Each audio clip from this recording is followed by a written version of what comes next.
puntos clave del síndrome nefrótico versus el síndrome nefrítico. Entonces, vamos a empezar viendo el síndrome nefrítico, en donde la principal causa y en la que siempre tenemos que pensar cuando se nos pone un síndrome nefrítico es en la glomerulonefritis post-estreptocócica. Entonces, ese va a ser nuestro principal ejemplo de síndrome nefrítico, estreptocócica nefrítico, ¿no? Para acordarnos un poquito. Entonces, los factores de riesgo, obviamente, todos los que sean de una enfermedad estreptocócica, ¿no? Entonces, sobre todo, un niño o adolescente que haya tenido una infección por estreptococo piógenes, ¿no? Entonces, una infección por estreptococo piógenes. Esta infección va a causar tiempo después hematuria. Este tiempo varía, ¿no? Clásicamente se nos dice de 1 a 2 semanas o de 10 a 14 días, pero también se nos menciona que en caso de una infección rinofaringea o cutánea puede ser de 3 a 6 meses, ¿no? Entonces, el tiempo varía, pero siempre va a haber hematuria después de al menos 1 o 2 semanas, ¿no? Entonces, un niño o adolescente que tenga el antecedente de una infección de garganta, una infección de oído medio, que tiempo después inicie con su hematuria, ¿no? Con su orina rojita. Y bueno, esto va a estar causado por una hipersensibilidad tipo 3. Importante recordar esto en cuanto a la fisiopatogenia. La clínica, como ya dijimos, va a ser la hematuria 1 a 2 semanas post-infección y va a estar basada en 3 principales características. Entonces vamos a tener hematuria. Recordemos que la hematuria va a ser la principal característica del síndrome nefrítico y en el caso del síndrome nefrótico va a ser la proteinuria, ¿no? Entonces adelantándonos un poquito, pero bueno, para ir haciendo estas diferenciaciones. Entonces va a haber hematuria, va a haber edema, y va a haber hipertensión. Esta es otra de las principales características a recordar con la que se diferencia el síndrome nefrítico y el síndrome nefrótico, porque el síndrome nefrótico va a tener la tensión arterial clásicamente normal, ¿no? Entonces, importante recordar esto. Y como yo recuerdo que el síndrome nefrótico es el que causa la proteinuria y el nefrítico no, la verdad es que a mí siempre me costó esto trabajo en la facultad. Y bueno, yo lo que hago es hacer o dibujar el síndrome nefrótico y en lugar de la O le hago así y hago como si fuera un bistec, ¿no? Entonces es como un pedazo de carne así gigante. Entonces así es como yo recuerdo que el nefrótico es el que tira proteína, porque obviamente el bistec es una proteína, y el nefrítico, bueno, es el que hace lo contrario, ¿no? Que en este caso ya sabemos es la hematuria, ¿no? Entonces esa es la forma en la que yo lo recuerdo. Ok, el diagnóstico lo vamos a hacer en primer lugar con un examen de la orina, ¿no? Un examen microscópico de la orina, en donde vamos a encontrar eritrocitos, pero no vamos a encontrar los eritrocitos normales, ¿no? Recordemos que para que nosotros sepamos si los eritrocitos vienen del glomérulo o vienen del túbulo renal o del resto de la vía urinaria, es viéndolos si son normales o no, ¿no? En caso de que sean acantocitos, o también llamados en la guía de práctica clínica, células de Mickey Mouse, vamos a hablar de un origen glomerular, ¿no? Entonces, estos van a ser los que veamos en el síndrome nefrítico. En caso de que veamos los eritrocitos normales, nos hablan de que lo que está sangrando es la vía urinaria, ¿no? Yo lo veo como si lo dañara el glomérulo, como si antes de dejarlo ir, lo deshiciera, ¿no? Entonces, por eso es que salen desechos, ¿no? Salen como Mickey Mouse, salen acantocitos, y si no está sangrando el glomérulo, si sangran de más adelante, pues no alcanza a destruirlo este glomérulo, ¿no? Entonces, ese va a ser el primer examen que hagamos. Y ya en segundo lugar, podemos hacer también una inmunofluorescencia, donde vamos a ver el clásico cielo estrellado, o también se nos mencionan las jorobas subepiteliales. Entonces, jorobas subepi va a ser de la glomerulonefritis postestreptocócica, que es nuestra principal etiología del síndrome nefrítico. Y bueno, también se nos menciona que puede haber hipocomplementemia. Y para esto de la hipocomplementemia, el doctor García nos menciona la mnemotecnia de que hay que recordar cuáles son las glomerulonefritis que tengan la letra P, ¿no? Entonces va a ser la postestreptocócica, la membrano proliferativa, la rápidamente progresiva y la lúpica, ¿no? Entonces esas van a ser las glomerulonefritis que nos causen hipocomplementemia, y como estamos en la postestreptocócica, pues sí nos va a causar hipocomplementemia, ¿no? El tratamiento en este caso va a estar basado, obviamente, en el antibiótico, ¿no? Y el antibiótico indicado aquí va a ser la penicilina. Y además a esta le vamos a tener que asociar un antihipertensivo para, pues, justamente tratar uno de los principales síntomas, ¿no? Que es la hipertensión. Pasamos ahora al síndrome nefrótico, que como ya lo dijimos es la contraparte, ¿no? Va a ser la presencia de proteínas en la orina.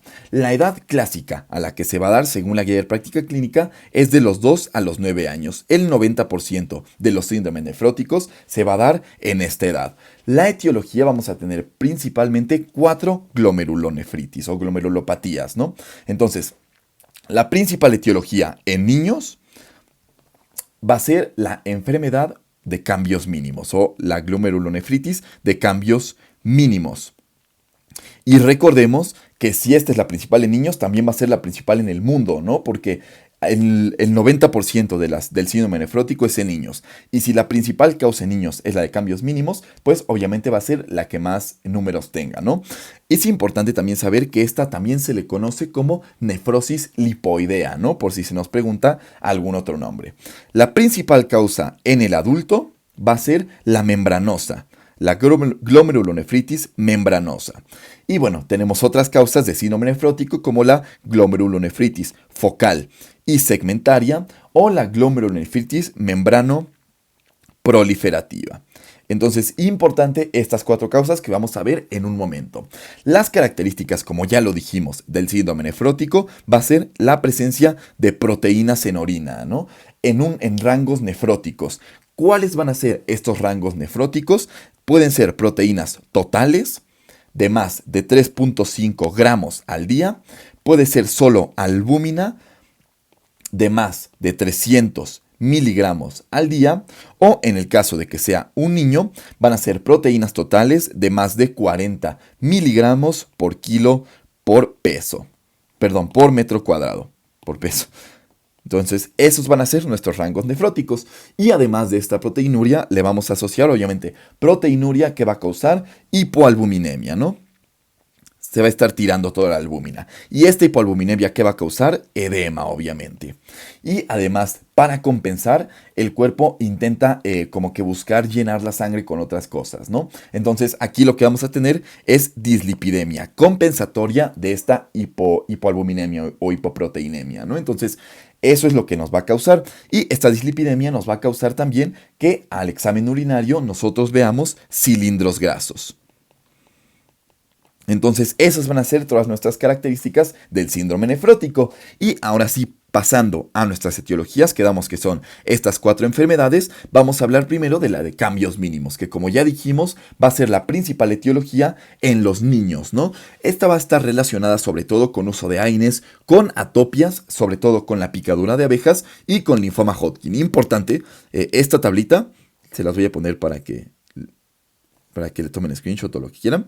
Esta tablita es totalmente autoría del doctor García, ¿no? Entonces, todos los créditos a él. Ok, entonces hablando de la enfermedad de cambios mínimos, ya dijimos, está relacionada con atopias, principalmente la picadura de abejas.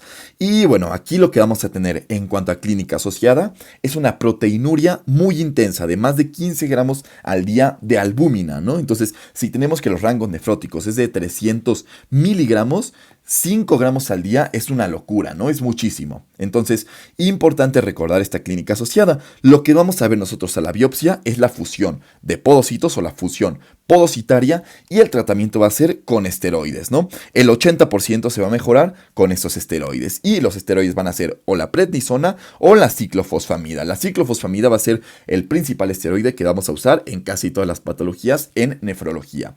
Pasamos a la glomerulonefritis membranosa, que como ya dijimos, va a ser la principal causa de síndrome nefrótico en los adultos. Y bueno, esta va a estar relacionada con lupus, con tumores sólidos y también con anticuerpos antifosfolipasa A2 y hepatitis B. Entonces, hepatitis B, lupus y tumores sólidos va a estar asociada a la glomerulonefritis membranosa, principal causa de síndrome nefrótico en adultos. Aquí vamos a tener una asociación con la trombosis de la vena renal, lo cual nos va a causar varicocele. Y el doctor García nos da esta mnemotecnia, que es la membranosa se trombosa, ¿no? Entonces, importante recordar eso. Aquí lo que vamos a tener a la biopsia va a ser depósito en la membrana de C3 e IgG. Tenemos engrosamiento de la membrana basal y lesiones spikes, ¿no? Lesiones espiculadas. Aquí el tratamiento igual va a ser esteroide con ciclofosfamida, como ya lo dijimos de este lado, y también podemos dar rituximab. Y aquí el pronóstico es en tercios, ¿no? Entonces, un tercio se va a curar, un tercio va a progresar a enfermedad renal crónica y un tercio lamentablemente va a morir.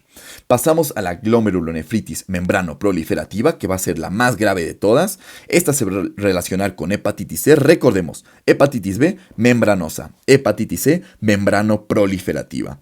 Y también se va a relacionar con leucemias y con crioglobulinemias. Aquí vamos a tener varios tipos que podemos describir en la biopsia. El tipo 1 va a ser un depósito subendotelial, distinto al tipo 3, que va a ser un depósito subepitelial. Y en el 2 va a haber un depósito en la membrana basal.